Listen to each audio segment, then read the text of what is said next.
I'm very fortunate that I grew up at a time when there was no phones and there was no social media. And I suggest, yes, I'm on social media on a very limited basis because I have a story to tell, and it's a great platform. Use it as a platform. Don't use it as your life. My biggest advice to give everybody in the world is, like I say, we live in an external world. Everything is you got to see it, touch it. It's external.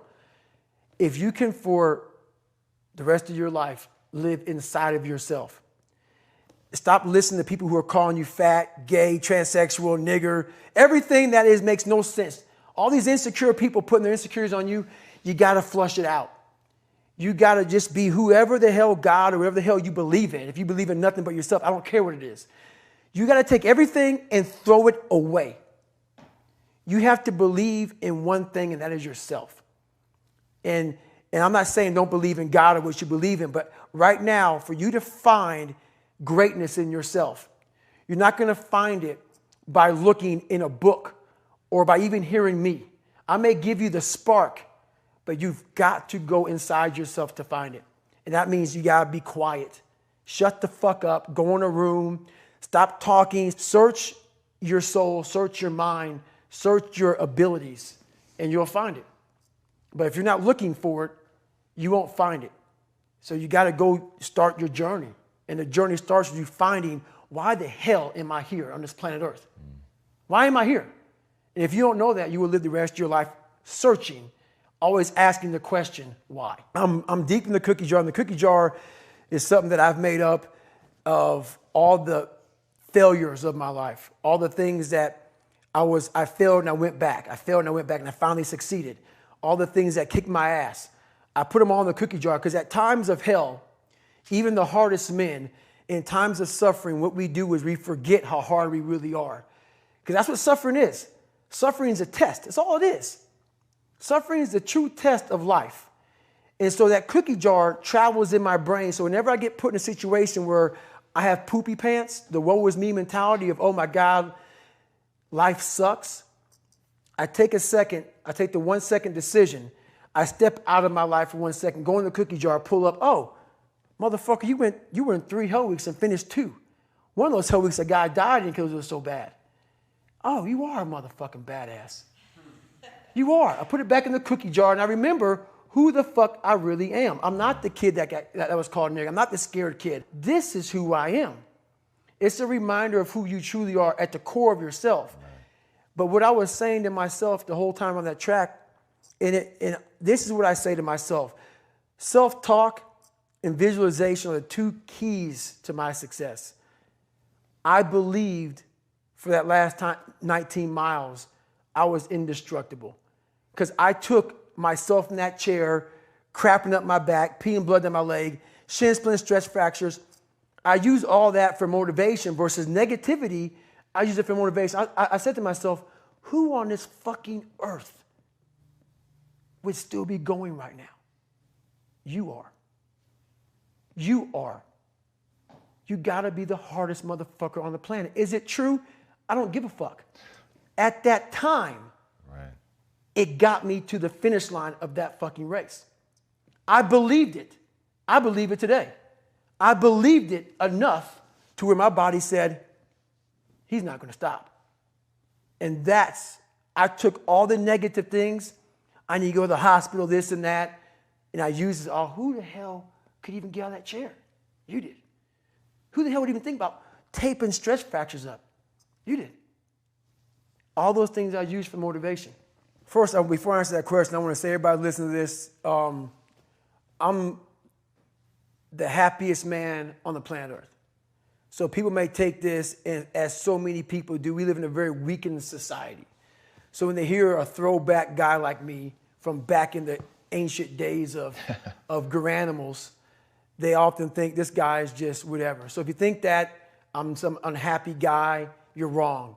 Having lived the life I've lived and seeing the other side, not being afraid to attack what was in front of me, has made me happy. Basically, I just don't walk around with a daggone smile on my face all the damn time. So, Merry Christmas. But basically, what the dark side is we all have a cookie jar. and we all have a jar of fuck. That's its official name. It's a jar of fuck, man, where shit just ain't going right. And in Hell Week, what they do in Hell Week, because this is where I really went to the dark side. What they do in Hell Week is they design Hell Week to find your flaws. And they do a really good job of that. It's 130 hours of continuous training. You may get 2 hours of sleep. And they beat the shit out of you and find everything wrong with your mentality. And then they start Hell Week. And that's the beauty of it. And for me, I'm not some naturally God-given guy. I don't have a great bit of talent in anything. So what got me through horrible times was the dark side. My name is David Goggins. I created Goggins. Goggins is the guy that can take anything you put in front of him. You want to break my motherfucking legs? So be it. I have a way of going to a place like I did in that race where all the pain and suffering that they put on top of me in Hell Week, I will reverse that pain and suffering and I will take your soul. So every instructor that put me through BUD/S, my job, what drove me was I wanted you to go home that night after you beat the living shit out of me and I smiled in your face. I wanted you to feel worse than I did and you were going home to a nice warm bed with your wife or your kids and a nice meal and I was still out there in the grip, suffering for another 100 hours. I wanted you to think about me knowing that I'm comfortable being very unfucking comfortable. And I want you to think about when you went through fucking Hell Week, how uncomfortable you were and how bad you wanted to quit, knowing I'm not thinking that fucking way. So the dark side is something that I've designed. It's an evil place I can go that very few things can hurt me. I use the hurt you're trying to put on me, I flip it upside down and use it. You trying to use it for kryptonite? No. It's power pillars for me. I'm using it for strength. I just flip negative into positive. That's all it is. You said I can be me. The second you said I can cuss and be me. And cussing, people say, man, you cuss all the fucking time. Why? Well, I hate to say it, the best way for me to get how I feel across, I can't sit here and say, you know what, yeah, I went through Hell Week and man, it was really hard. No, that motherfucker takes your damn soul, rips it inside out, and then they say, now we're going to fucking start. It allows me to express where I was at a point of my life. If I don't give you all of me, why the hell am I here? How will you learn from me? People take so much offense to me. You will never learn from people if we always tap dance around the truth. Oh God, I love that.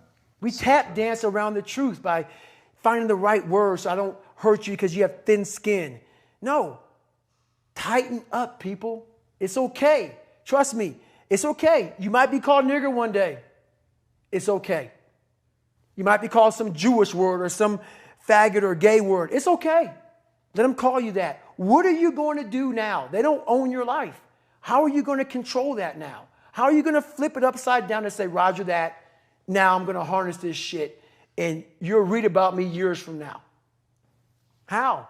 That's the question. How are you going to do that? Thicken your skin. Become more of a human being. Don't be afraid of the reflection in the mirror because that's all you can be afraid of. Once you overcome the reflection in the mirror, you've done it. The younger generation quits. Not everybody. So I gotta put that. People get their butt hurt. So not everybody. Most of this generation quits the second they get talked to. You did this wrong, or they get yelled at. It's so easy to be great nowadays because everybody else is, most people are weak. This is a softened generation. So if you have any mental toughness, any ability, if you have any fraction of self-discipline, the ability to not want to do it but still do it. People have a hard thing understand. I hate to run. And what makes me so crazy, it doesn't anymore, is people go, well, why do you run if you hate it? What are you talking about? I don't want to take showers and eat either. I hate that too. That's life, man. It wasn't until I changed that mentality that I became somebody. I hated going to school. So guess what? I was dumb as shit. That's what 1 + 1 is 2. But if you can get through to doing things that you hate to do, on the other side is greatness. That's what people don't understand. By me running, I am callous in my mind. I'm not training for a race. I'm training for life. I'm training for the time when I get that 2 o'clock in the morning call that my mom is dead or something happens tragic in life. I don't fall apart. I'm training my mind and my body and my spirit so it's all one, so I can handle what life is going to throw at me. Because the life I've lived, it throws a whole bunch at you. And if you're not physically and mentally prepared for that, you're just going to crumble and you're good for nobody. That's a great question. That's a very scary situation when you are on one side of the door and your mind is racing, because on the other side of that door, it could be no one. It could be 4 guys with 4 AK-47s. That door you're about to open could be booby-trapped. So once you open it, boom, your legs are gone. So there's 1,000 things you think about when you're the first guy, second guy, third guy, getting ready to go in a room and flood it. And that's why I talk about the warrior mentality. And that's why so many people are lost when I start talking. You have the right. You're lucky that you don't have to think like warriors think. You're very privileged. I chose this world to be a warrior, and I would choose it again if I came back to this world. But the mentality of a warrior is very different than normal mentality. You must be that person on that door, get ready to open it, thinking to yourself, if I die, so be it. The only way you can go in that door is knowing there's a great chance you're going to die. Like being a SEAL, you train with live ammo.